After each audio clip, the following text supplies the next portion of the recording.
yang kami takdirkan pendiri dan pengasuh pesantren modern Al-Amanah, Kiai Haji Nurholis Misbah, dan ibunya Hajah Rifaatul Mahmudah, beserta segenap pimpinan di bawah naungan pesantren modern Al-Amanah,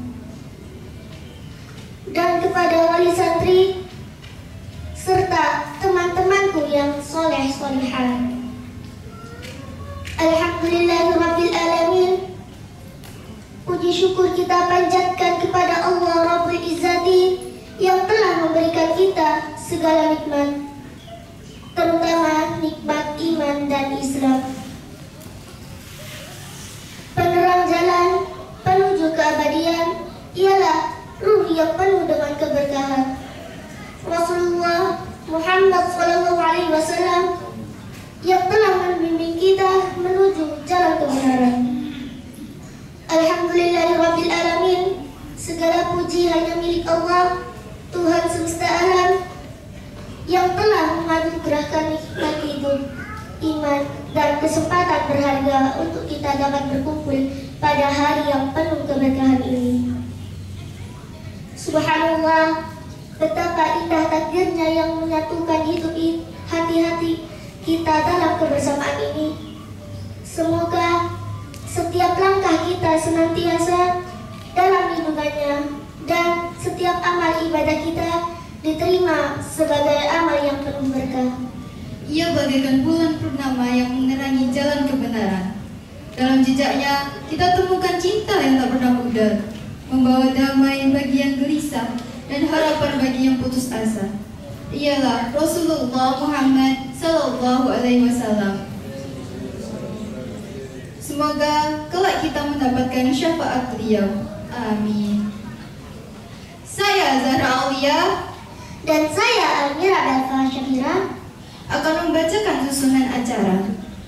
Acara pertama adalah pembukaan. Acara kedua, pembacaan ayat suci Al-Quran. Acara ketiga, tausiah. Acara keempat, persembahan penampilan peserta sahur Ramadan Camp. Acara kelima, doa. Dan acara terakhir ialah penutup.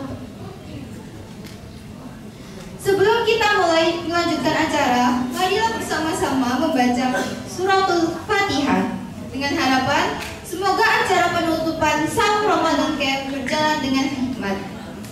Al-Fatihah.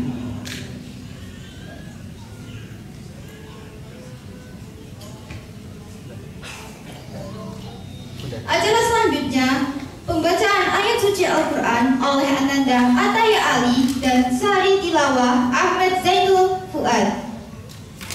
Kepada Ananda kami persilahkan.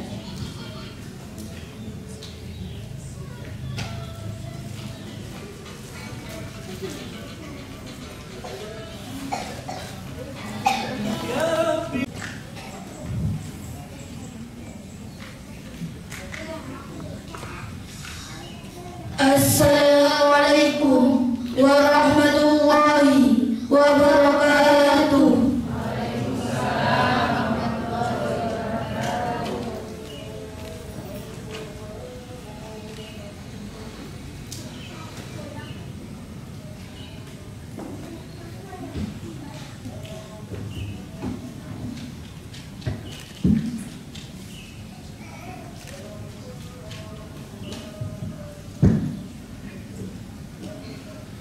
A'udzubillahiminasyaitonirrajim. Bismillahirrahmanirrahim. Wattini wazzaitun wa turi sinina wa hadzal baladil amin. Laqad khalaqnal insana fi ahsani taqwim thumma radadnahu asfala safilin illa alladhina amanu wa amilus solihati falahum ajrun ghairu mamnun fama yukadzibuka ba'du biddin alaysa Allah الحاكمين صدق الله العظيم. Aku berlindung kepada Allah dari godaan setan yang terkutuk dengan menyebut nama Allah yang Maha Pengasih lagi Maha Penyayang. Demi buah tin dan buah zaitun, demi gunung Sinai, dan demi negeri Mekah yang aman ini, sungguh kami telah menciptakan manusia dalam bentuk yang sebaik-baiknya. Kemudian kami kembalikan dia ke tempat yang serendah-rendahnya, kecuali orang-orang yang beriman dan mengerjakan kebajikan. Maka mereka akan mendapat pahala yang tidak ada putus-putusnya. Maka apabila yang menyebabkan mereka mendustakanmu tentang hari pembalasan setelah adanya keterangan-keterangan itu, bukankah Allah adalah hakim yang paling adil?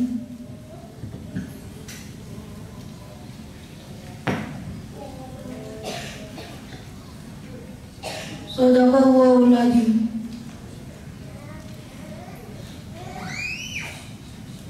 Maha benar Allah dengan segala firman-Nya.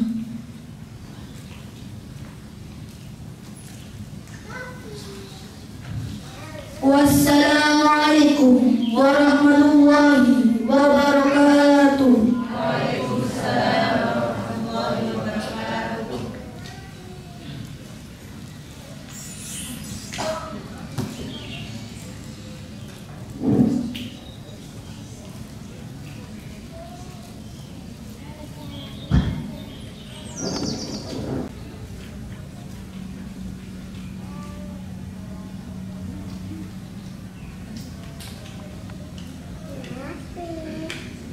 Assalamualaikum warahmatullahi wabarakatuh.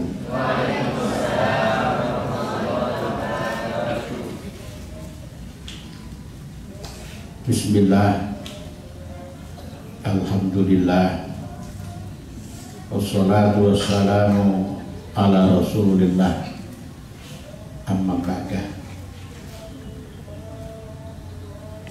Yang kita hormati dan kita muliakan bersama pimpinan lembaga di bawah pesantren modern Al-Amanah,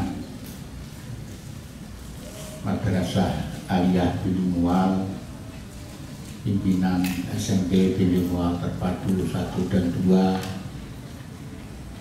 pimpinan SD At-Tawiyah, pimpinan kepengasuhan putra juga kepengasuhan putri, Bapak Ibu wali santri rahimahullah.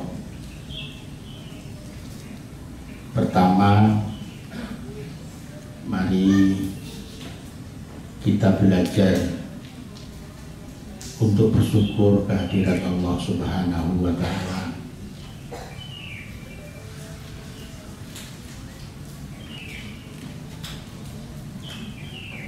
Syukur itu istimewa karena perintah. Setiap perintah, apalagi perintah Allah yang mengandung hukum sunnah, apalagi wajib, itu pasti mengandung hikmah yang luar biasa, termasuk syukur. Abu Hamid Muhammad bin Muhammad Al-Ghazali mengajarkan syukur itu min maqamatis salihin. Syukur itu adalah salah satu terminal bagi orang yang sedang berjalan menuju Allah Subhanahu wa Ta'ala. Orang hampir mustahil bisa lurus menuju Allah,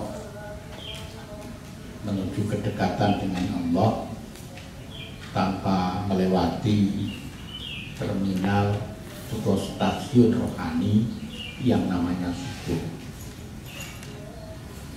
Syukur itu mengikat nikmat. Syukur itu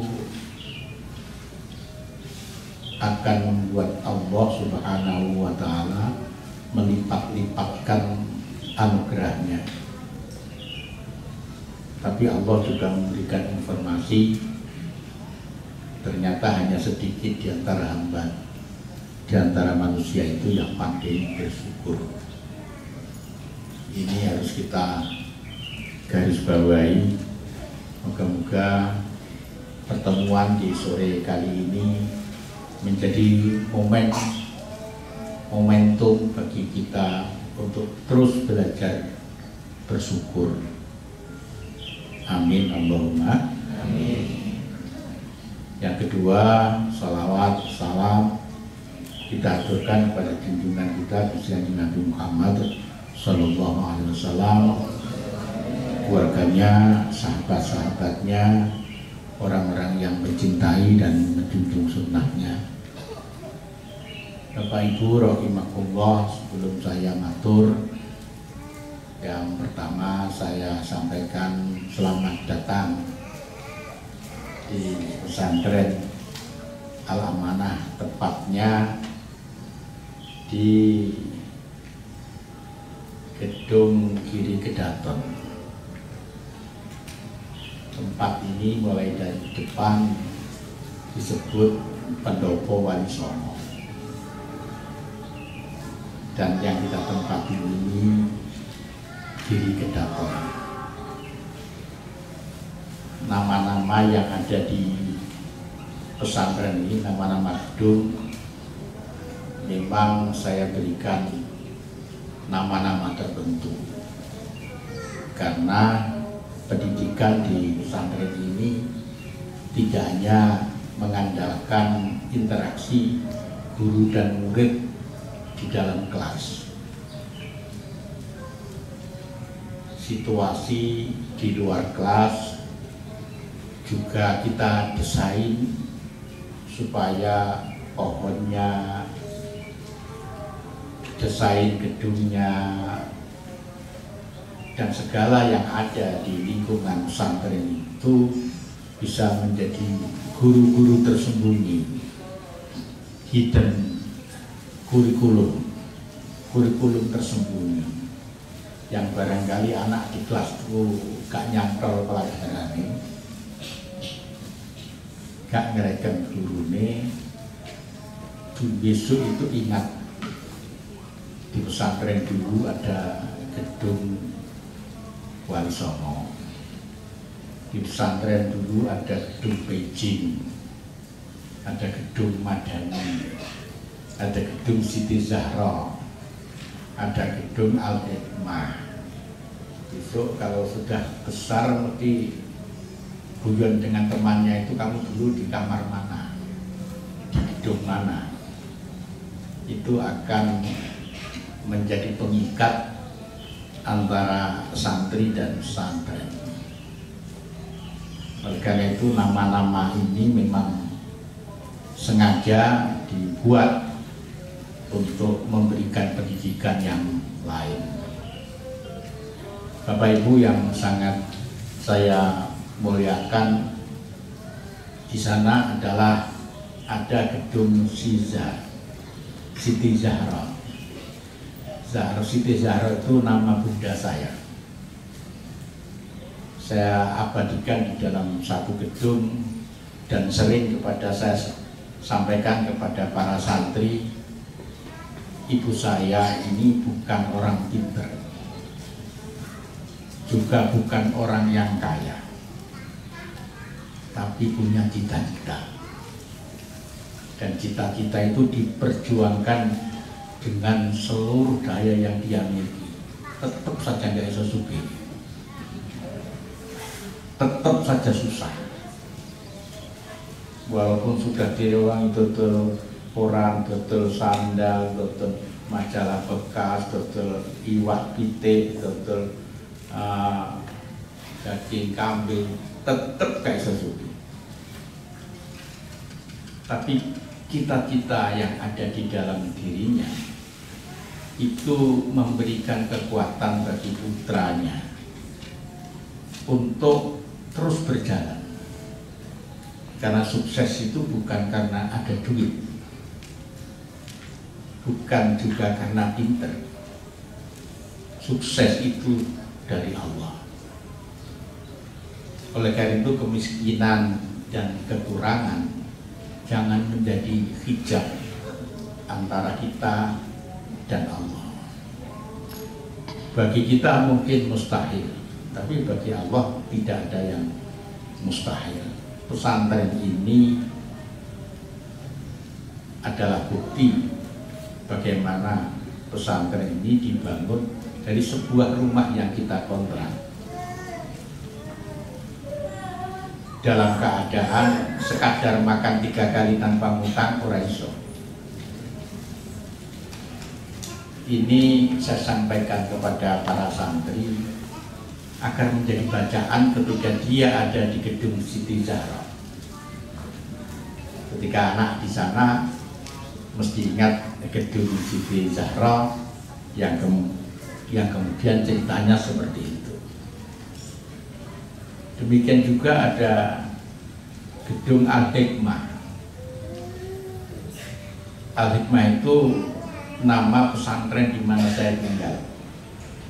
Pesantren yang di masa kecil saya pernah beberapa tahun tinggal di pesantren itu. Bukan santri yang pintar, tidak seperti santri-santri yang lain. Maka ketika Allah memberikan anugerah pesantren, mungkin 100% teman saya itu gak ngandel, tidak percaya, atau mungkin percaya tapi diimajinasikan pesantren itu ya paling biasa-biasa saja. Sehingga ketika dia kesini dan pengen melihat, dia sudah bisa mengukur kira-kira pesantrennya akan seperti apa. Ketika sampai di sini, dia malah bingung nih. Itu gimana dulu? Gimana dulu? Proses bangunnya gimana? Duitnya dari mana? Bukan hanya teman saya yang bingung. Kemarin Kepala Dinas Pendidikan pas mampir ke sini pengen menitipkan putranya yang baru selesai dari Gontor pengen melakukan pengabdian, itu minta ijazah. Bagaimana mencari uangnya, golek duit tinggi, amalan apa? Dan kebetulan saya tidak mengikuti madhab itu. Artinya saya mengamalkan sesuatu untuk sesuatu. Saya nggak punya keberanian untuk seperti itu. Biasanya saya membaca sholawat sekian ribu kali agar tanah ini bisa dibeli. Saya tidak menyukainya. Walaupun seperti itu boleh-boleh saja. Saya tahajud selama 6 bulan untuk bisa mendapatkan uang misalnya. Saya tidak ikut madhab itu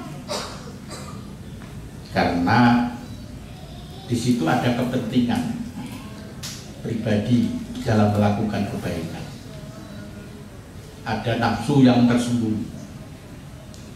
Nafsu di balik maksiat itu memang biasa, tapi nafsu di balik ibadah itu yang harus disinau agar ibadah kita itu murni lillahi ta'ala. Mungkin ibadah itu sekedar tersenyum, sekedar musafakah dengan teman saudara yang baru kita temui, atau mungkin sekedar bertegur sapa, atau sekedar melebarkan wajah ketika ketemu dengan orang lain. Tapi kalau lillahi ta'ala, amal semacam itu menjadi amal yang luar biasa. Oleh karena itu Saya melakukan sesuatu yang tidak banyak itu hanya lillahi ta'ala. Dan saya termasuk orang yang berusaha percaya tentang kebenaran Allah Subhanahu wa ta'ala. Puasa ini sebenarnya mengingatkan kita yang paling penting kan itu. Puasa itu sebenarnya mengajarkan kepada kita dan mengingatkan kepada kita bahwa selama setahun bisa jadi kita itu lebih banyak mengandalkan pengaturan hidup ini pada diri kita sendiri, atau lebih sempit lagi, kita melakukan sesuatu itu karena nafsu kita. Kita makan karena apa? Lapar. Kita minum karena haus. Kita ngecat omah mendekati hari raya karena tetangga juga ngecat omah. Kita membeli mobil baru ya kan tetangga baru beli Ayla, dan dengan beli yang agak tinggi R3. Yang lain tetangga beli R3 agak tinggi lagi, CR-V. Tetangga beli CR-V dengan pilih Alfa. Begitu semuanya. Begitu semua. Bahkan seluruh yang kita beli itu didikte oleh keinginan-keinginan kita. Seluruh yang kita lakukan didikte oleh keinginan-keinginan kita. Loh kapan kita melakukan satu untuk Allah itu loh kapan? Ini yang membuat perjalanan spiritual kita macet, mandek. Usia dohir kita terus merambat. Ini ibu ini rata-rata 17-an ya usia. Sekarang nggak ada ibu tua itu nggak ada. Aku melihat duduknya itu rata-rata 17-18. Usia boleh 60, tapi soal kerudung ini harus usia 15. Kalau bapak-bapak ini nggak berdaya kalau musuh mak-mak itu. Hanya kalau diajak ke Lipo atau ke mall itu bapak lebih bagus tinggal di luar gedung aja. Karena pasti menderita. Belinya hanya satu gedung tapi yang dipilih ada 1000 gedung. Termasuk saya. Maka saya menyarankan udahlah beli satu, besok bosan beli lagi. Jangan sampai ngetok nih 50 gedung yang dibeli satu, atau malah kadang-kadang nggak beli karena nggak match.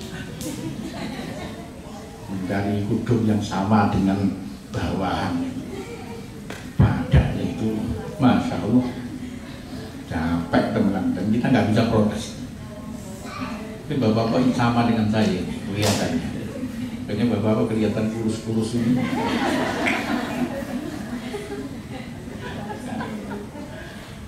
Hadirin rahimakumullah, itu puasa itu sebenarnya mengingatkan kita betapa kamu itu sebenarnya banyak melakukan untuk diri kamu sendiri. Pada janjimu itu inna sholati wa nusuki wa mahyaya wa mamati lillahi rabbil. Ya Allah, sholatku, ibadahku, hidup dan matiku hanya untuk Engkau. Artinya seluruh aktivitas itu pasti saya dedikasikan untuk Engkau. Maka orang tertinggi menurut bangsa Islam itu bukan mereka yang kemudian di luar sana dia ngaji, kemudian dihadiri ribuan orang, bukan. Tidak mesti seperti itu. kemudian ada orang yang kemudian menduduki pangkat tertinggi di republik ini. Ya tidak seperti itu, tidak selalu seperti itu.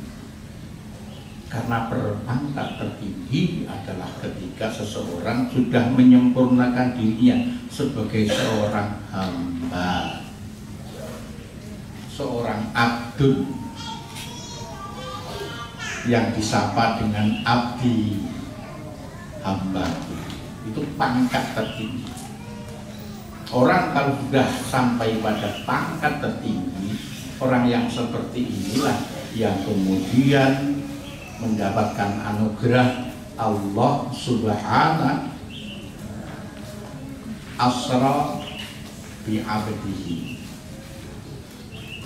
Nabi Muhammad dituntun dalam dijalankan oleh Allah yang menurut pengetahuan mustahil dilakukan. Perjalanan yang demikian jauh hanya dilakukan hanya beberapa saat, dan perjalanan yang demikian istimewa tidak bisa dilakukan oleh orang lain. Itu ketika Nabi Shallallahu Alaihi Wasallam sudah sampai pada kedudukan abdul. Makanya kalimatnya subhanalladzi asra bukan bi Muhammadin tapi bi abdihi. Nah, kita juga begitu. Kalau kita berjuang habis-habisan untuk sampai pada Allah tentu akan memberikan apresiasi terhadap perjuangan kita untuk menjadi seorang hamba. Dan puasa ini sebenarnya yang pertama mengingatkan kita, manusia, kamu sebenarnya hidup ini omong itu untuk aku, tapi sebenarnya untuk diri kamu sendiri. Maka besok di akhirat itu yang pertama ditanya itu adalah orang yang mati syahid. Kamu mati syahid, iya. Untuk apa? Untuk menegakkan agama Allah. Dusta kan. Yang kedua adalah orang yang berilmu. Kamu orang yang berilmu. Iya. Ilmu kamu untuk apa? Untuk menegakkan ayat-ayatmu. Kamu dusta. Yang ketiga adalah orang kaya. Kamu orang kaya, iya. Untuk apa kekayaan? Untuk berbagi, dusta. Karena dengan mati syahid, dengan ilmu, dengan kekayaan, ternyata yang kita cari adalah apresiasi makhluk, penghargaan makhluk, tepuk tangan makhluk, tidak apresiasi dari Allah Subhanahu wa Ta'ala. Makanya orang-orang yang melakukan sesuatu fa'akhfaha hatta ta'lam ma tunfiq yaminu, orang yang merahasiakan sedekahnya sehingga yang diberikan tangan kanannya tidak diketahui tangan kirinya, adalah ciri-ciri kewalian. Jadi wali itu bukan mereka yang bisa terbang. Biasanya orang kalau berkunjung ke seseorang itu lihat kesaktiannya. Kalau berguru itu mesti dilihat orang itu sakti orang. Kalau dia bisa terbang, wah hebat. Kata seorang guru, lalat itu juga bisa terbang. Kenapa kamu nggak berguru pada lalat saja? Kalau bisa berjalan di atas air, dia hebat. Kata Syekh, kata itu bisa berjalan di atas air, kenapa nggak berguru kepada kata saja? Guru yang paling guru adalah mereka yang sudah pada taraf hamba, sudah nggak kelihatan kehebatannya, sudah Kalau masih kelihatan luar biasa, berarti biasa. Kalau kelihatan biasa, itu berarti luar biasa. Dan jangan pasti tidak tahu orang yang luar biasa. Karena orang yang luar biasa pasti biasa. Sehingga kita tidak mengenal lagi bahwa di sebelah saya itu sebenarnya adalah kekasih Allah. Yang dia bukan hanya bisa mengendalikan dirinya, tapi juga mengendalikan molekul-molekul yang ada di dalam sekitarnya. Sehingga Allah kalau akan mentakdir sesuatu, ngomong dulu, kamu minta mati kapan? Kamu minta mati kapan? Kalau kita kan enggak, ya mati saja. Ketemu di jalan, senggolan sama truk, ya selesai di situ. Tapi orang yang tertentu itu mau meninggal, disapa dulu, kamu minta mati kapan? Hari apa? Di mana? Orang yang seperti ini yang kita sendiri juga nggak ngerti. Oleh karena itu, saya Pak Ilyas Sakandari mengajarkan kepada kita tentang husnudzon, baik sangka kepada siapapun. Jangan pernah underestimate, membayangkan bahwa dia adalah orang yang di bawah kita, ya, orang yang di bawah kita, sehingga cara pandang semacam itu mempengaruhi gestur kita. Cara senyumnya, senyum yang meremehkan. Hati-hati ya senyum itu. Ada senyum yang membangkitkan, ada senyum yang menyindir, ada senyum yang meremehkan. Ketika kita menganggap orang lain lebih rendah ketimbang kita, ya senyum, tapi senyum itu seperti menakar. Nah, dia di bawah saya. Padahal yang tahu hati itu hanya Allah Subhanahu wa Ta'ala. Puasa itu mengingatkan tentang kita. Kalau biasanya kita makan didikte oleh lapar, beli baju didikte oleh agar kita dianggap orang yang memiliki harta, maka bulan puasa ini walaupun di meja sudah ada sekian makanan dan minuman, kita tidak akan minum walaupun luwih. Karena di depan itu ada minuman dan insya Allah semua ini lapar. Walaupun gemuk-gemuk, ini lapar semua. Membuka saja nggak berani, membuka saja. Bayangkan, kenapa hari ini demikian istimewa? Sampai nanti jam 5 tetap aja itu masih utuh. Masih utuh, coba hari yang lain. Untuk luwih gitu, kertas-kertas. Itu pun kadang-kadang masih disertai kalimat Allah, roti loro. Itu milik pisan. Mobil yang udah kuat ya, aneh. Enggak lagi bisa komentar di WA itu jadi komentar. Itu hari lain. Hari lain. Tapi puasa ini tidak disentuh. Nanti air putih ketika ada tanda tank baru ini. Dan nggak ada komentar air putih itu kayaknya rasanya enggak, rasanya lego, bahagia. Roti yang kecil-kecil tadi membuat rasanya menjadi bahagia, penuh syukur. Kok ya mau kubir pocong tok ya. Makanya para sahabat itu kalau di majelis Nabi ya seperti ini, kemudian Nabi hadir, kemudian di lingkarannya ada para sahabat. Ketika Nabi berkata tentang surga, tentang neraka, itu para sahabat layaknya melihat surga dan melihat neraka. Tapi keluar dari majelis itu lali. Terus sahabat itu maksud kepada Nabi, saya mengalami problem spiritual seperti ini. Nabi dawuh, kalau kamu bisa mempertahankan keadaan kamu ketika dekat dengan saya atau ketika kamu jauh dari saya, kamu akan bisa menyaksikan dan menyalami malaikat di jalan-jalan.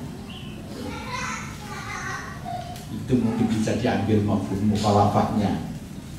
Kalau di bulan puasa kita makan dan minum nunggu perintah dari Allah, dan di luar puasa kita melakukan yang sama, itu berarti indikasi jenengan sudah menjadi kekasih Allah. Jadi walinya Allah tanpa disebut sunan. Sudah menjadi kekasih Allah tanpa dikenali sebagai wali. Gampang dong? Gampang apa gampang? Hanya makan dan minum atau kehendak yang lain itu hanya karena Allah. Maka mati itu ada dua. Bahkan nom-nom kalau mau mati. Nah, ini ngulang kepada diri saya sendiri. Saya sudah 66. Jadi tinggal sebentar lagi saya mau pulang. Jadi sudah dengan ganti sertifikat. Sertifikat yang banyak itu yang dia diskusi yang akan ngopeng. Kita akan kembali kepada Allah. Kalau Nabi Musa itu mau dipanggil Allah, itu malaikat Israel mumet dulu di situ. Terus, kamu datang ke sini apa malaikat? Silaturahim mau nyabut senang nyawa saya. Saya mau nyabut nyawa saya, nyawa panjenengan. Kita, aku tak minta tempo dulu. Tak matur pada Allah, dosa iki. Karena memang Nabi Musa istimewa, ya dikasih tempo ya. Tapi kita jangan berharap begitu ya. Jangan harap begitu. Dikasih tempo, pamit kepada ibunya, pamit kepada istrinya, kepada anaknya. Allah mengingatkan, anakmu tahu urusin, kamu aja gak usah ngurus hal yang tidak perlu kamu urus. Anakmu, cucumu itu tahu urusin. Banyak orang itu enggan kembali kepada Allah, enggan pulang itu karena mikirnya anaknya. Kaya-kaya bisa ngurus anak. Padahal anak itu urusan Allah. Itu Nabi Musa. Kemudian kamu mau nyambut saya itu lewat mana? Ya lewat mulut panjenengan. Bagaimana kamu mau mencabut nyawa saya melalui mulut? Mulut ini saya pakai untuk membaca Taurat. Ya kalau begitu lewat tangan. Bagaimana kamu mencabut lewat tangan saya? Tangan saya ini selalu saya pakai untuk melakukan kebaikan. Kalau begitu lewat kaki. Bagaimana kamu mencabut nyawa saya lewat kaki saya, supaya kaki saya pakai untuk saya kembali untuk melakukan kebaikan. Ini satu contoh orang-orang yang diberikan keistimewaan sehingga mati pun harus melalui konsultasi kalau ditangkap. Jadi mati itu ada dua. Satu mati yang terpaksa. Ya kita semua akan seperti itu. Kita akan menjumpai mati dimanapun orang berada. Zaman Nabi Sulaiman itu ada seorang hamba, seorang manusia yang ditakdirkan mati di daerah India. Tapi ketika malaikat datang itu masih ada di daerah lain. Jadi dia tahu malaikat sudah muter-muter di sekitar rumahnya. Kok malaikat Israel sudah muter-muter di rumahnya, di rumah saya. Dia punya hubungan silaturahim dengan Nabi Sulaiman. Matur kepada Nabi Sulaiman. Itu kelihatannya malaikat sudah melirik nyawa saya. Tolong saya diterbangkan ke daerah India agar malaikat tidak bisa mengikuti saya. Nabi Sulaiman punya kemampuan untuk itu. Maka diantarlah salah seorang anak buahnya itu India. Ternyata takdirnya mati di India. Matinya di India. Jadi mati yang terpaksa. Ini kita semua akan mengalami. Makanya Nabi itu pernah pesan kepada kita, taraktu fikum wahidain. Aku tinggalkan dua penasihat untuk kamu. Somutan wa natikon, yang diam dan yang bicara. As-som itu al-mautu wan natiku al-Quran. Penasihat yang diam itu mati, dan penasihat yang berbicara adalah Al-Quran. Maka mati ini adalah penasihat bagi kita. Siapapun kita, apapun kedudukan kita, berapapun banyak harta yang kita miliki, mati. Mati.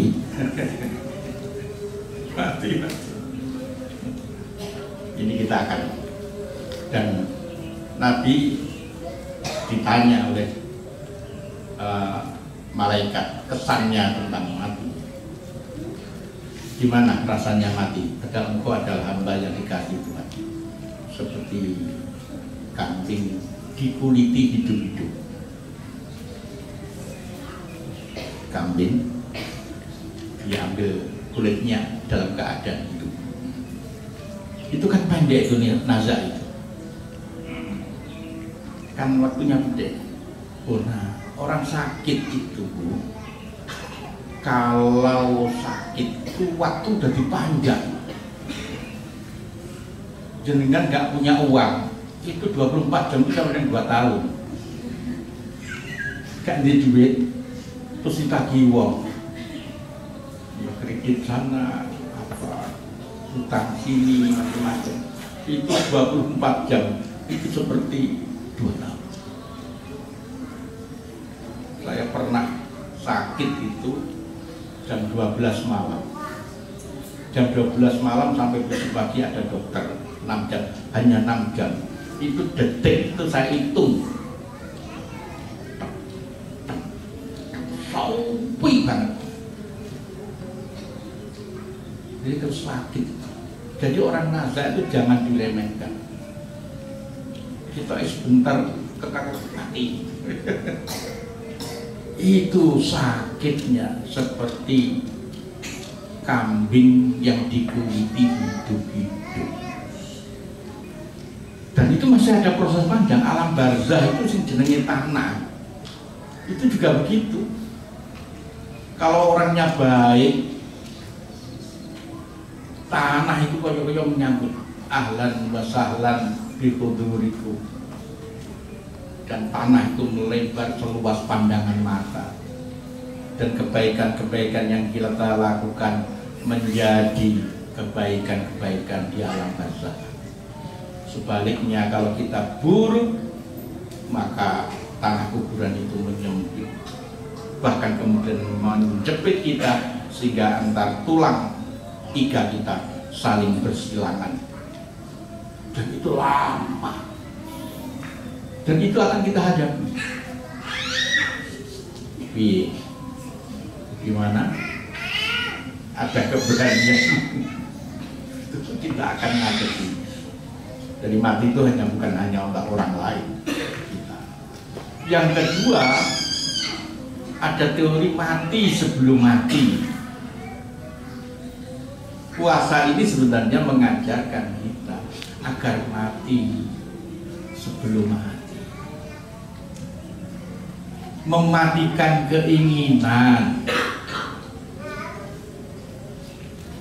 paling enggak menurunkan tensi keinginan yang membuat kita risau, yang membuat kita susah di dalam kehidupan dunia ini, karena ada pertarungan antara keinginan dan get, want dan get. Keinginan dan sesuatu yang kita dapatkan. Ketika keinginan lebih besar dari sesuatu yang kita dapatkan, menjadi susah. Kita pengen rumah lantainya marmer seperti ini, ternyata duitnya nggak cukup, susah. susah ini diwujudkan. Sholat tidak nyaman, baca Quran rasa-rasa, terhadap suaminya tidak pada percaya, merengutai, terima gaji suaminya tidak diterima dengan penuh syukur, tapi kadang-kadang dikasihkan kemudian dilempar. Itu bahayanya. Karena apa? Keinginan lebih besar timbang apa yang kita dapatkan. Orang susah itu karena itu. Won lebih besar ketika gen. Maka stunting itu bukan hanya masalah gizi, ada stunting rohani. Ada stunting rohani dan kita mungkin menderita itu. Secara gizi cukup, tapi secara rohani kita stunting. Ibu-ibu, bapak-bapak, rahimakumullah, wong itu kebutuhannya kan bertingkat-tingkat. Satu, nalika kecil, anak itu kebutuhannya sesuatu yang membahagiakannya bersifat mulut. Jadi anak kecil itu seneng kalau memasukkan sesuatu dalam mulutnya. Dengan kagungan putra alit, keticul nih, lau kue dimlok, sekarang telek kucing atau lemah atau watu dimlok. Itu masalah enak gak enak, memang hobinya itu memasukkan di dalam mulutnya. Yang kedua adalah lebih meningkat, yaitu anal. Seneng sesuatu yang keluar dari dirinya. Nenek pipis sawen. Kadang pas ngengek ngantuk suwi di kamar mandi, gitu linan ngengek. Itu memang khas anak kecil. Kemudian yang ketiga genital. Sesuatu yang berkaitan dengan organ tubuh. Terus lebih meninggi. Tapi ada orang yang berhenti pada yang mulut tadi. Apa? Lah yo mangan iku. Lah yo mbir ping 3 kira-kira. Paling pol yo nek masuk mangane akeh ya. Paling 20-an. 2 piring. Tapi ngumpulin duit untuk kamar itu 100 triliun itu digopo. Iki wong stunting, stunting rohani. Kamar sing dituruni 1. Oh mas sing dimarani yo mas siji. Tapi kok nyimpen duit nang nggone deposito miliaran iku wong loro. Itu gak mungkin di bahasa negara, itu gak mungkin. Selama ada orang model stunting seperti itu. Ada cerita ibu-ibu. Ibu-ibu ini sehari-hari mangan itu irit banget. Nek boleh lawuh dadak no ansi, boleh iwak atau boleh apa itu yang di dasar kerang, ramban dengan kebun-kebun sederhana. Ketika meninggal, masalah nggone lemari ku pakaiane api-api, duit akeh. Bayangkan, dia seneng nek duit iku akeh, ongkone deposito niku akeh, duit disawang. Klambine akeh tapi gak tau tinggo. Itu orang yang berhenti pada seperti itu. Kalau dia tumbuh terus, ini semakin tinggi, kebutuhan orang itu semakin abstrak, semakin gak etos. Wong sing rohani ini tumbuh wajar, itu kebahagiaannya tidak lagi pada api mobil, api rumah. Dia sudah mulai merasa tentrem kalau bisa berbagi, merasa seneng kalau misalnya ada orang yang kemudian ikut tersenyum dengan kebahagiaannya, dan itu berarti tubuhnya normal. Tapi kok uripmu dan ngumpulin duit, bendino ngitung kwitansi, bendino ngitung deposito, bendino nanggone ATM untuk ngecek jumlah saldo. kurang ora tambah ora ngono tok anake njaluk SPP gak diwehi anu jajan gak diwehi toko ning klambi anak ya enggak tapi deposito tetap utuh medino ditotok. Ini sebenarnya orang ini mengalami sakit, dia tidak berkembang rohaninya. Bulan puasa ini para bapak dan ibu sebenarnya mengingatkan kepada kita. Bapak Ibu yang sangat saya muliakan, itu yang saya sampaikan dalam kesempatan yang berbahagia ini. Sekali lagi, ini masih 10 hari yang pertama. 10 hari yang pertama. Masih banyak waktu bagi kita untuk terus meningkatkan puasa kita. Jangan sampai puasa kita seperti anak-anak yang hanya bisa menahan makan dan minum. Tapi puasalah yang lebih tinggi. Puasalah tangannya. Gimana puasa tangannya? HP-nya agak dikurangi. Karena memang aku gak tahu ngomong, saya ini foto temenan tapi ibu jarinya. Ibu nggak pernah berhenti. Dan saya mencoba untuk tidak pakai HP. Jadi kemana-mana saya tidak pernah bawa HP. Yo kan tambah kurui, tambah lemur masaku. Jadi saya termasuk orang yang tidak punya HP. Kalau ada keperlu ya datang ke rumah. Kalau enggak nggak usah. Kemarin saya mencoba pergi ke mana ya, keluar bawa mobil sendiri. Pikiran saya itu bawa HP, ini apa? Gampang telepon. Mobil rusak, telepon sopir. Ada apa? Telepon. Mulai kapan HP itu bisa mendominasi cara berpikir saya?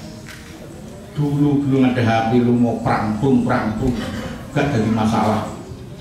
Sekarang lu ngono sepanjang gak gawa HP, teko tersebut hadir. Sejak kapan HP ini mulai merubah keyakinan kita? Wes gak nyatanya sampai di rumah ya selamat berapa koblas. Saya pergi ke diri yang nyoba sendiri ke pesantren kita di Keras di nyoba sendiri, mulai berangkat jam berapa ya sampai rumah itu jam 10 malam. Yo gak tulisan HP blan, yo rawo, yo sehat walafiat. Mampir nang pinggirin mangan sego pecel tumpang ya enak. Mantap. Gak ono sing nilku, gak ono sing WA. Nggak ada makan, nggak ada yang tegang, santai di pinggir jalan, ya nggak jadi masalah. Hati-hati tentang keyakinan. Allah itu maha cemburu. Kalau ada orang punya keyakinan yang menyamai keyakinan Allah, sekali-kali HP ini dengan pensiun. Kalau geletak dari nomor 2, jangan terlalu mahal menghargai dunia. Sekali-kali dunia itu sama delen kebun. ATM jadi ngacing isinya 1 miliar kita milik kamu sore kue besi. Oh jadi puja-puja kaya-kaya duit itu yang kemudian akan menentukan sekolah anak-anak panjenengan, kebahagiaan panjenengan. Kalau sering dulu aku beli mobil BMW, tak kena ke kebun. Aduh, tak nih, kanan ya kapok. Iki nak kono dipuja wong pengen foto nang ngarep mobil BMW. Kowe nak ini, kowe nak kene turu ana kene kudanan nang kene panasan nang kene. Tak jak nang kebon. Aku nyapu-nyapu kebon nggo mobil BMW. Utawa nggo mobil Alphard. Tapi nang kebon. Kok gak nang mall. Dunia itu nek moyakne suwe-suwe ganti Gusti Allah. Ojo nganti Gusti Allah diganti karo dunya apa sekedar mobil apa sekedar duit. Posone tangane lesane poso. Nek wong mangan karo wong bocah cilik ya poso. Pitik niku nek anggem poso. Poso padha karo posone pitik. Nggih tangane poso, lesane poso, kupinge poso, paningale poso. Poso sing paling dhuwur posone para nabi, para wali inggih menika posone ati. Sing membuat kula panjenengan gembira napa? Duit lah. Nek duit lah karo mesam, iya, lambune resi terus. Omah niku disapu ping 7. Burung kotor sapu meneh, dipel meneh. Ketara nek duit. Nek gak duwe duit Masya Allah. Maka den celengkak yo gak disapu. Kapan kalau panjenengan itu sakit gembira sebab sakit taat karo Allah? Yang betul kok kita suweneng di duit? Enggak duit. Kok kita suweneng aku mambengi lho bisa maca Quran 3 juz. Suweneng. Ngoten. Enten terus mari ngono tanggane diwehi jajan pasar. Iyo slametane aku seneng. Aku diwe kekuatan karo Gusti Allah bisa maca Quran 3 juz mawon. Sampai subuh lho aku gak turu. Terus subuh aku jamaah subuh. Mas jamaah subuh aku ora turu blas, ora krasa ngantuk. Insyaallah, nggo ngoten niku ya Allah, jenengan paring kekuatan saben dinten kaya ngoten niku. Enten wong seneng sing kaya ngoten. Nek awal bulan dikasih bapake blonjo bapake iki mah blonjo 20 juta. Kita ini setiap bulan 20 jutaan. Kambul sing diwehi 2 juta. Sing 20 juta ditabung temen akhirat. Ning nyatane masuk namung 20 juta yo lumurung temenan. Ono iki ibu-ibu sakniki sing lukur sing mboten. Kulo nggih heran. Mboten enten kok ibu terus ketok terus mlaku koyo kena angin aku dambruk ngono mboten ya. Wes kita sejahtera. Jadi posone ati niku kegembiraan dan kesedihannya karena saged taat atau sebaliknya. Itu puasa sing temen. Mugi-mugi puasa-puasa selanjutnya itu saged kita dadosaken sebagai momentum untuk start menjadi pribadi yang dikehendaki oleh Allah Subhanahu wa taala. Allah harus menciptakan sistem agar kula panjenengan resik. Takholi diresik dengan puasa dosa disebut. Terus diciptakan amalia-amalia yang berlipat ganda ganjaran. Dihiasi hati kita dengan amal-amal yang baik.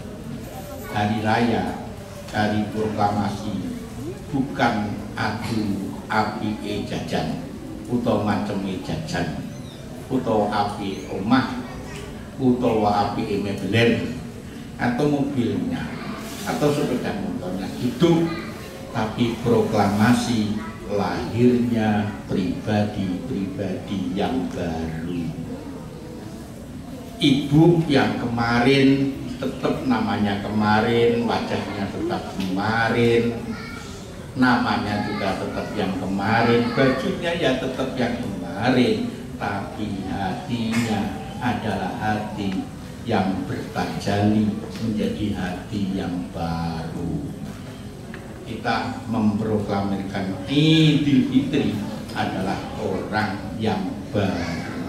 Itu yang Allah kehendaki. Sebagian indikatornya ya omahe resik, jajane macem, kemudian sumeh ketika ada anak-anak ratusan datang ke rumahnya ngentek nih jajani, ngerti. Nenek-nenek 20 tekono omahe langsung juwajan itu dintek nih. Jenengan nggih saged ngesem ngoten niku.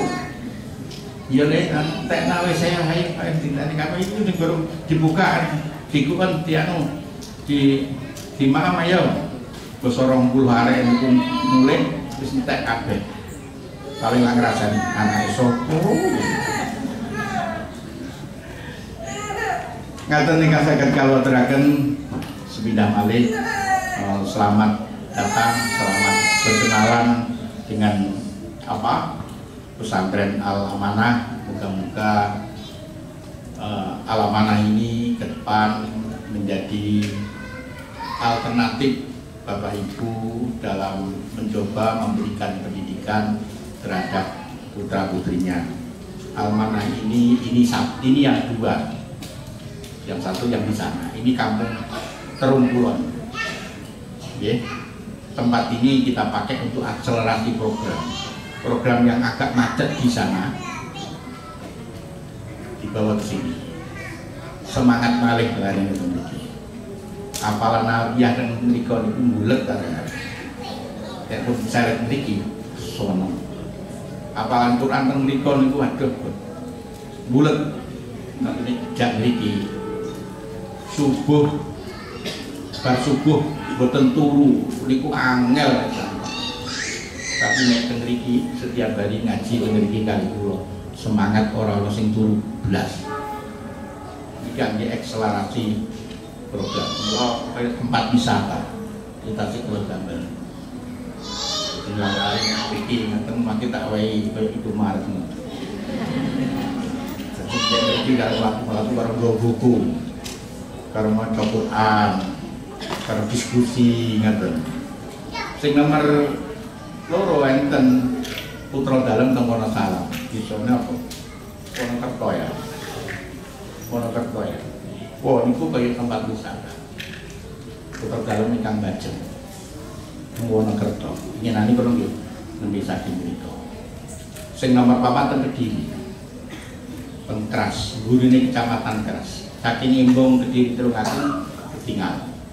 Karena bangunan itu rada dhuwur, lantai 4. Dene Jeluwangi niki mboten namung teten iki. Nggih nek jenengan kadang putra akeh bingung mendapatkan pendidikan saged ningali teng Jeluwangi. Tapi nggih bingung saestu kula nggih nate ngalami. Mondone lari niku mulai saking murid Solo ngidul Karanganyar ngidul Wetan Trenggalek terus Tulungagung sampai Kediri sampai Jeluwangi golek bodho sing cocok kanggo anak kula. Ternyata uang angel saestu. Ya muga-muga dengan Al-Amanah itu dengan kangelan sing omahe Sukodono gado nggih main Surabaya gado omahe Kalimantan ora ado. Cedek. Lan niki Jeluwangi niki winginane lomba kebersihan. Sak Jawa Timur. Nomor 1. Sak Jawa Timur. Jadi mengalahkan Darun Najah Lumajang, mengalahkan pesantren LDI Kediri nih. Kurengan ini nomor 1 ele-ele nomor 1 api-api nomor 1 harus CA misalnya kita kotor mungkin belum bisa tapi ternyata waktu penilaian itu macam kecuali kebersihan macam-macam kegiatan alhamdulillah menjadi nomor 1 nyelong dengan bingung memilihkan pendidikan coba di personalisasi PE cocok karena pendidikan itu memang kadang-kadang klik kadang-kadang nilai klik ketemu klikin atau tempat yang lain ngaten yang saged kawaturaken kirang langkung penatur nyuwun sesami kami lan mewakili guru-guru ingkang melaksanakan sahur Ramadan yang maringi pelayanan dumateng putra putri panjenengan kathah ingkang kira nyuwun agung sih samudra pangcani Dan lari-lari itu termasuk kendel-kendel itu petugasnya anak-anak ya. Dan kendel-kendel wis nyopo aku ya. Semelong wayu salaman. Kita tudune kamar mandi ini kinduk kamar dulu terus kalau tawani ini tak semprot ini terus boten Bapak gak apa-apa tak semprot ini tak cikuk Islam betul jadi pun akrab tadi lo sopan anggar lalu ini SD itu kau wabah kenalku tadi nek kalau lewat sekolah bulan kalau sopan karena gini kalau kelingan masa kecil tidak seberuntung mereka kalau sering kumpul kali RSD dalam rangka mengenal masa kecil pulau dan beruntung melihat anak-anak yang kehidupannya jauh lebih baik dari masa kecil saya.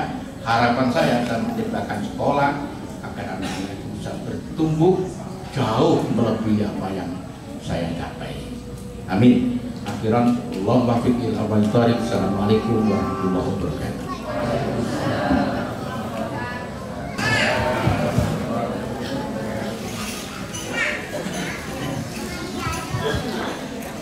Ya hujratan dhammat jamala Muhammadin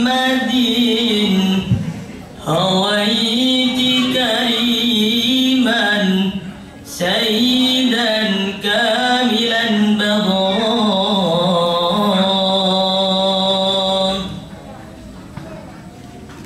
ya hujratan dhammat jamala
Ya Sayyidah Sadiyah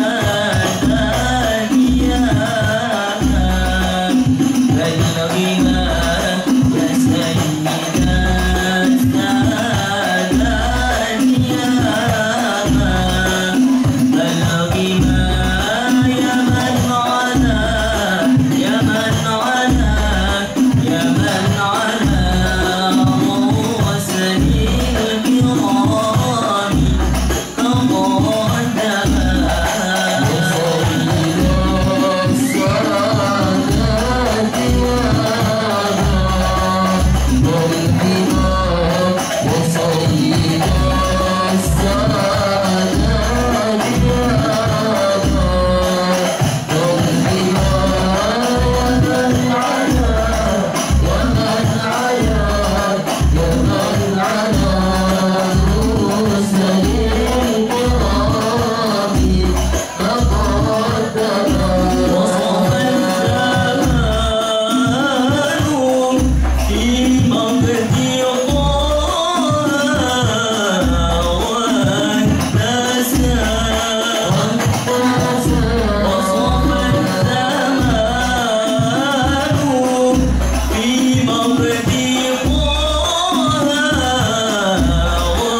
Assalamualaikum warahmatullahi wabarakatuh.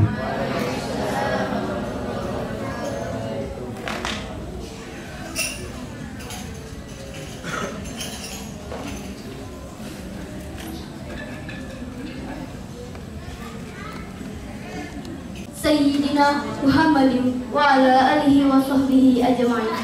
Amma ba'du. Kepada pendiri dan pengasuh pesantren modern Al-Amanah, Al-Hajj Nurhalis Misbah dan Ibu Nyai Hajar Fatul Mahfud,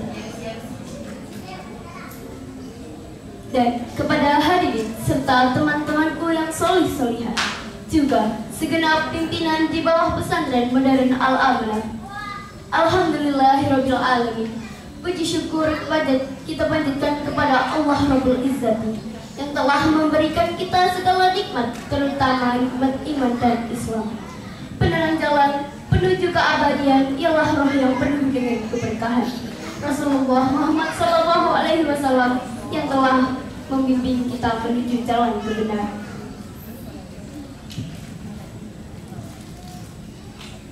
Hadirin dan senantiasa dirahmati Allah Subhanahu wa Ta'ala.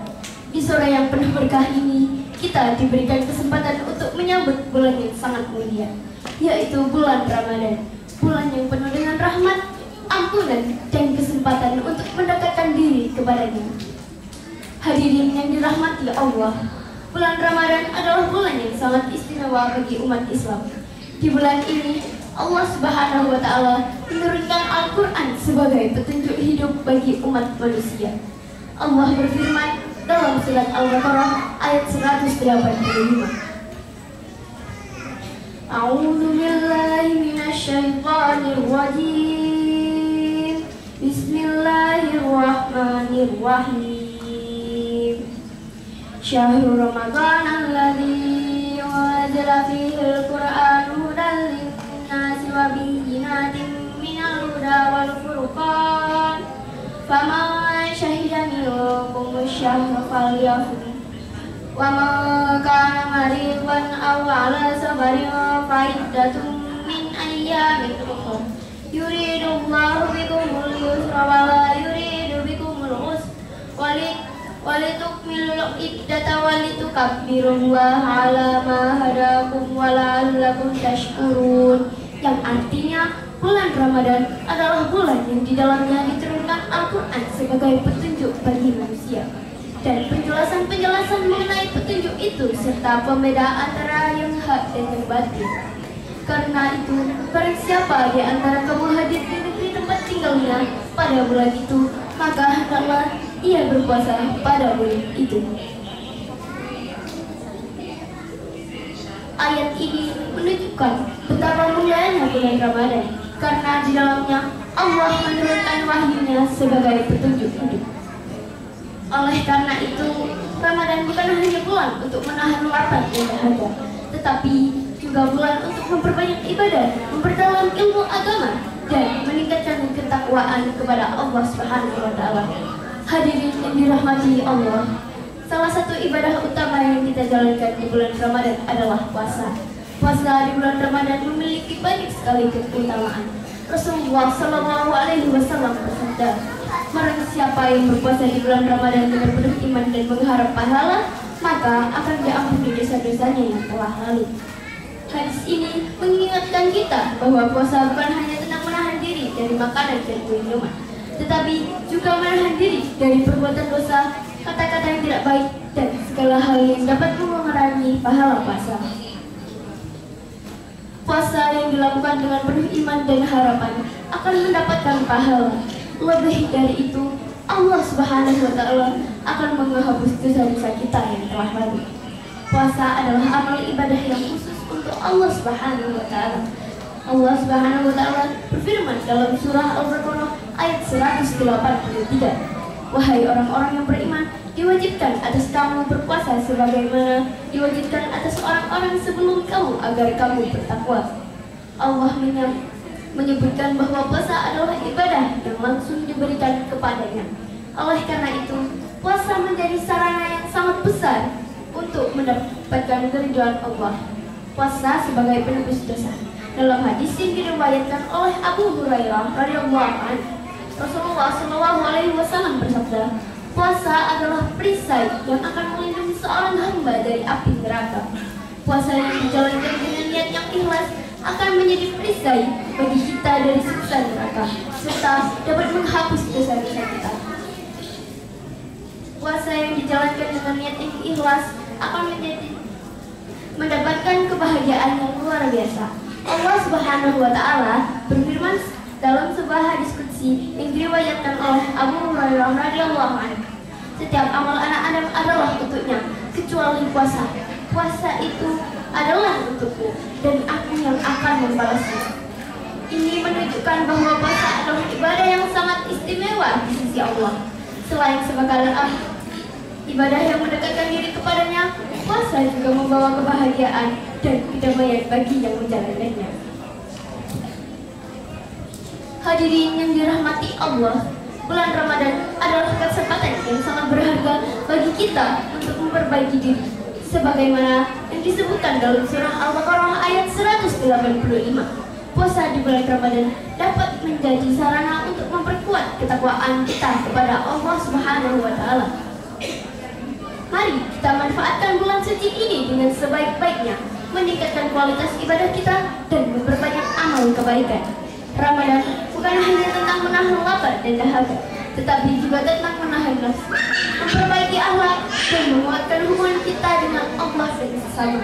Semoga puasa kita diterima oleh Allah Subhanahu wa Ta'ala dan menjadi sebab untuk meraih ampunan dan rahmat-Nya.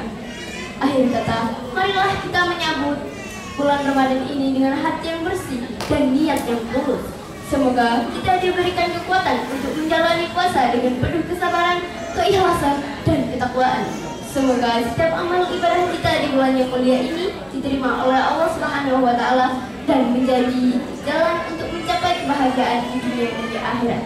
Sekian dari saya. Apabila terdapat salah dalam penyampaian saya, mohon maaf yang sebesar-besarnya. Syukran kasiran. Akhirul kalam. Assalamualaikum warahmatullahi wabarakatuh. Waalaikumsalam warahmatullahi wabarakatuh. Assalamualaikum warahmatullahi wabarakatuh.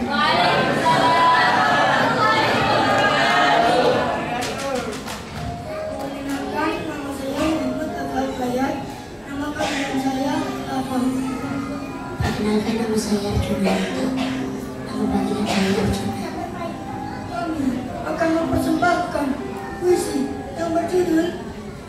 kedamaian penuh harapan. Di bawah langit yang riuh akan dalam, ada dua jiwa yang tak pernah lelah, dengan tangan yang penuh kasih mengajar kami tentang cinta yang abadi. Ayah, ibu, yatimmu, rumah kami bertemu.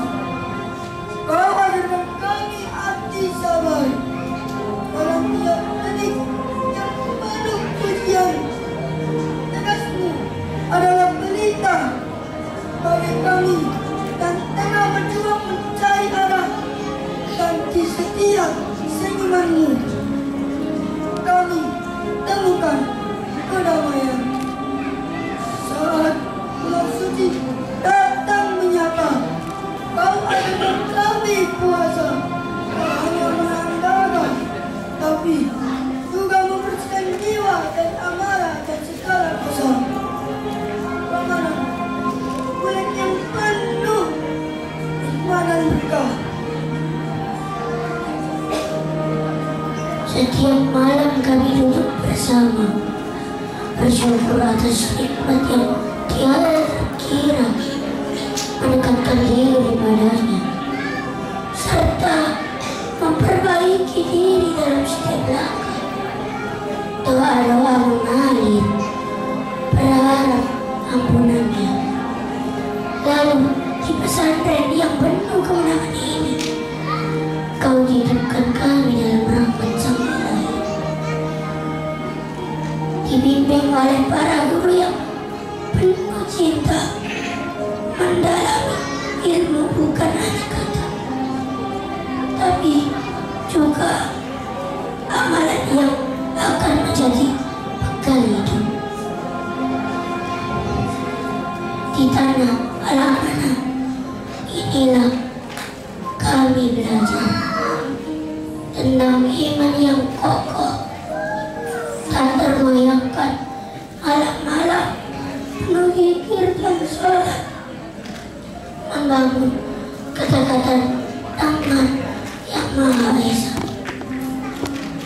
Meski hanya beberapa, namun kami tetap jatuh hati pada pesantren yang telah membantu kami mengerti betapa pentingnya ilmu agama yang akan menemani di hari akhir nanti.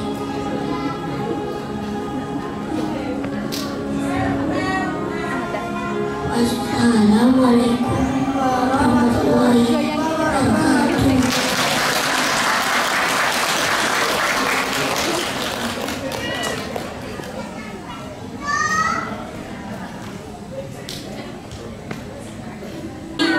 Anak-anak dengan penuh cinta menyiapkan sebuah kado istimewa sebagai perwujudan rasa terima kasih kepada orang tua. Tentu saja hadiah ini mungkin tidak tampak luar biasa, namun di dalamnya terkandung sesuatu yang jauh lebih berharga, yaitu sebuah surat yang ditulis dengan air mata.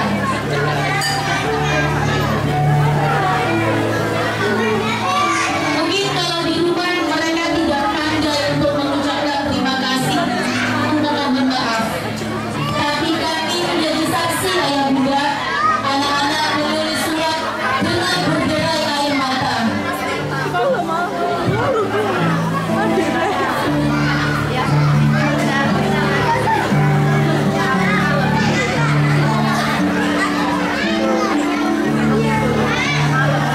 Anak-anak mungkin tidak pandai mengungkapkan rasa terima kasih, namun kami sebagai saksi di balik segala sikap dan kata-kata yang mungkin tampak kurang, hati mereka dipenuhi dengan cinta dan kasih sayang kepada ayah dan bunda.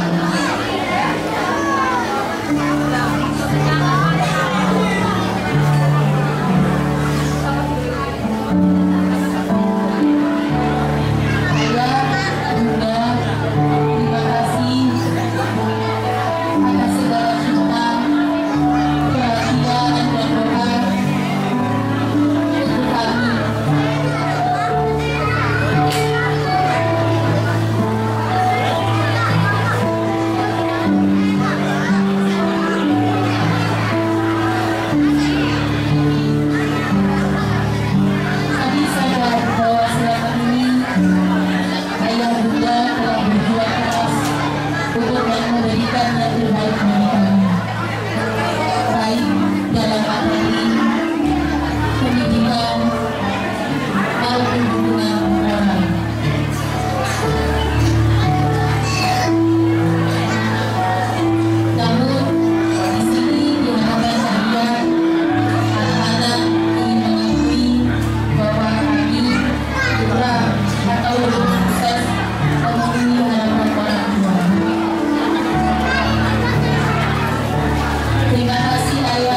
biarkan anak-anak sendiri yang menceritakan pengalaman yang mereka dapatkan di sini.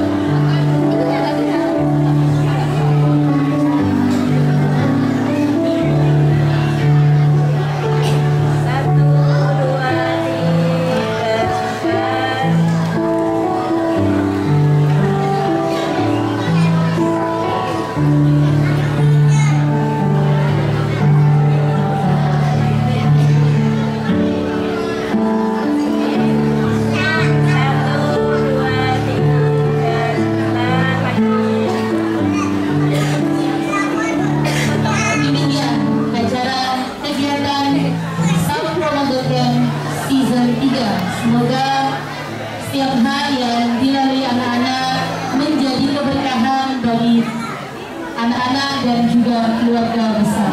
Amin amin ya rabbal alamin.